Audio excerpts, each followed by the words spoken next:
لقد أوشكت الرحلة على الانتهاء، والمرحلة الجاية هي مرحلة من أهم المراحل في الرحلة كلها. وبما إن هي مرحلة من أهم المراحل فلازم نكون مستعدين ليها كويس جدا جدا جدا.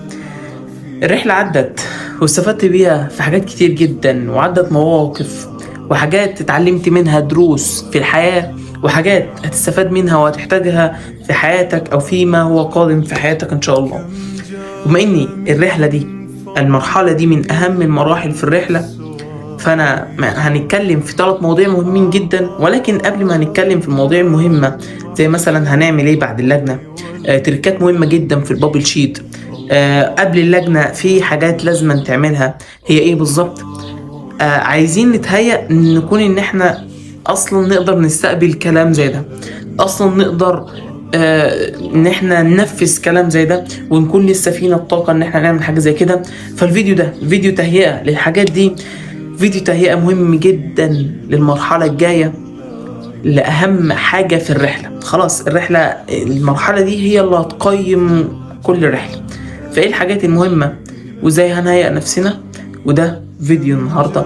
فيلا سريعا عشان نبدأ. ما ينفعش ترمي سلاحك، ما ينفعش تستسلم، ما ينفعش تقع، ما ينفعش ما تقاومش، ما ينفعش ما تذاكرش، ما ينفعش ما تجتهدش. الفترة الجاية هي الفترة الحاسمة، هي الفترة اللي هتبين مين بجد كان نفسه يجتهد، ومين فعلا كان بيحاول بصدق، ومين اللي كان بيعمل نفسه ان هو بيحاول.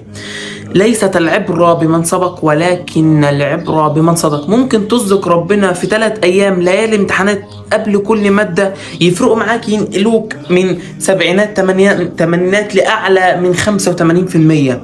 3 أيام لكل مادة أو أكتر في ليالي الامتحانات ممكن تصدق فيهم ربنا يرزقك ويوفقك لما لا تتخيل ولا تتوقع. اقسم بالله ليالي الامتحانات دي بتبقى فيها خلطه، بيبقى فيها قوه خارقه كده. هي الخلطه السريه في ان هي تفرق في نتيجتك في الامتحان اللي انت تاخده. ليالي الامتحانات دي سبحان الله ربنا بيديك قوه، انت تحس انك شخص خارق. ازاي بتعمل كده؟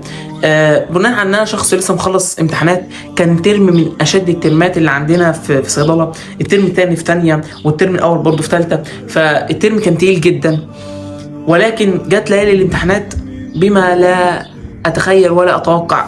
كل الطاقه والمجهود ده هيظهر مره واحده. ما كنتش اتوقع. دايما صاحبي كان بيقول لي والله بيبقى فيه بركه رهيبه. يا ابني بركه ازاي؟ ده كم كبير، ده هو يمين قبل الماده دي ازاي؟ وكنا بنتناقش في حاجه زي كده. ولكن لقد صدق فيما قال.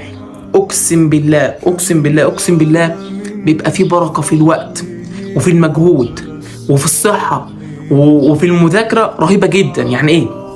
يعني انت عمرك ما بتتوقع ان انت تقدر تلم الماده دي في 3 ايام. ازاي؟ ده انا اصلا بقالي 5 شهور بذاكر مش عارف اخلص بابين على بعض او 3 ابواب.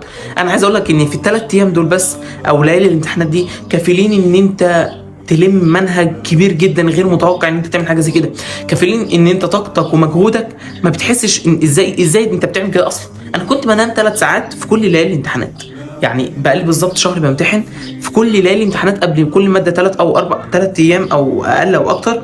كنت بنام 3 ساعات بس. يعني انا بقالي شهر بنام 3 ساعات، وبقيت اليوم ببقى فيها طاقه ومجهود وبذاكر.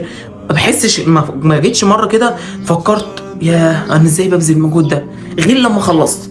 وده برضو حاجه بفضل من ربنا ان انا ما فكرتش في المرحله ذات نفسها، لاني لو فكرت هتعب وبحس ان انا بتعب فهريح او هقع.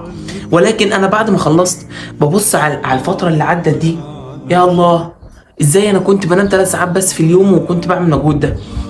ازاي كان بيجي عليا ايام ما نامش خالص قبل ليله امتحان واخش وابقى فايق. انا مش معنى كده ان انا بقول لك انك ما تنامش غير 3 ساعات او تنام 3 ساعات في ليله الامتحانات، لا.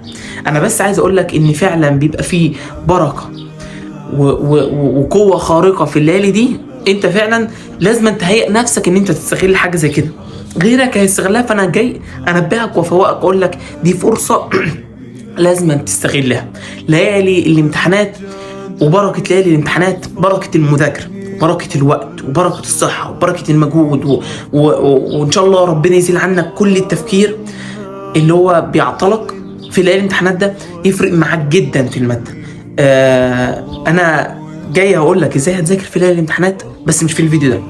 وجاي اقول لك ازاي هتعمل ايه قبل اللجنه في لما 3 ساعات قبل اللجنه. بعد اللجنه البابل شيت فيه تريكات مهمه جدا جدا جدا لازما انبهك عليها.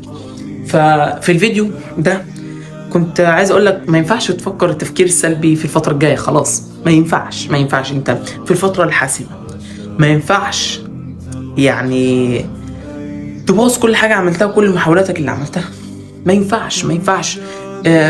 هي فتره ليالي الامتحانات دي قبل كل امتحان، فترة هي فعلا مهمة جدا جدا لدرجة ان هي ممكن تهدم رحلة واحد سابق من اول السنة، تهدم رحلته تماما، تهدم كل مجهوده، تضيع كل مجهود سنة كاملة بسبب ليالي الامتحانات. وممكن برضو تفوق وتعلي واحد كان بيحاول محاولات قليلة طوال السنة توديه في حتة ثانية تماما. يعني ايه؟ يعني ليالي الامتحانات دي هي زي ما هتلاقي كله بيقول هو فعلا فارقة، هي فعلا الحاجة الفارقة. يعني مثلا واحد هنمثلها مثلا بلعيب كورة، لعيب كورة بيجتهد مثلا بقاله 5 شهور ولحد ما وصل لفورمة معينة، ولكن زي ما كلنا عارفين ان الفورمة دي ممكن تروح في 3-4 ايام فقط. هكذا بالظبط ليالي الامتحانات عامله زي اكنك بتجتهد بقالك فتره كبيره جدا. انا بنبه للي كل واحد اجتهد وكل واحد كان بيجتهد بجد ومطلع كل طاقته وحاسس ان هو فعلا عمل حاجه كويسه. احذر من فخ ليالي الامتحانات لانك ممكن تقع في الليالي دي تبوظ كل اللي عملته.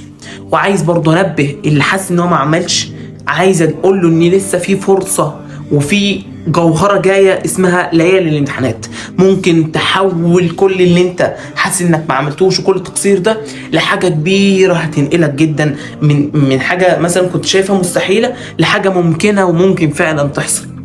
فليالي الامتحانات لازم تستغلها، لازم تبقى مهيئ نفسك ان ليالي الامتحانات دي هي اللي انا فعلا هعوض فيها في كل مادة. ليالي الامتحانات دي هي اللي هتنقلني نقلة يعني نقلة كبيرة جدا في مرحلتي او في الحاجة اللي نفسي اعملها.